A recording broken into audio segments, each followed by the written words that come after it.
Delegate has the floor. Mr. Speaker, I just got a new theater room set up in my house, and I have a 3-year-old daughter, and I picked the movie I picked out to watch, just coincidentally for the first time for her in the theater room, was E.T.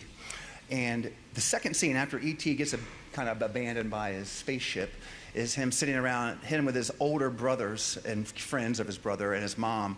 These are 15-year-olds, and they're all smoking. I was like, wow, they're in the house smoking. This was 1988. And it so happens that 1988 is when this body passed laws that said kids shouldn't be able to smoke. So I thought that was a good reference point. Last year, this body passed House Bill 790, which surprisingly, for many of us at least, took away any civil penalty for smoking or vaping of tobacco or hemp products at any age under 21. That bill was presented to us as a tax reform measure, also going a little harder after the sellers. And many of us, frankly, just missed, I hope, it was an honest mistake, missed the other part, the last part that undid the decades-old prohibition on underage use. By the way, that worked. That's been working all over the country. We've seen in Virginia, we've seen a marked decrease in tobacco use amongst teens. Since our very wise 1988 General Assembly started passing those laws, and they were amended over the years.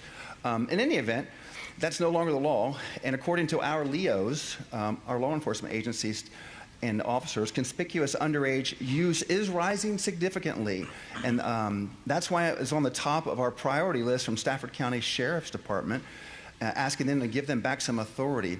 I also learned that many of our law enforcement agencies around the Commonwealth, other ones, are also asking that fixing this be on a top priority for us too.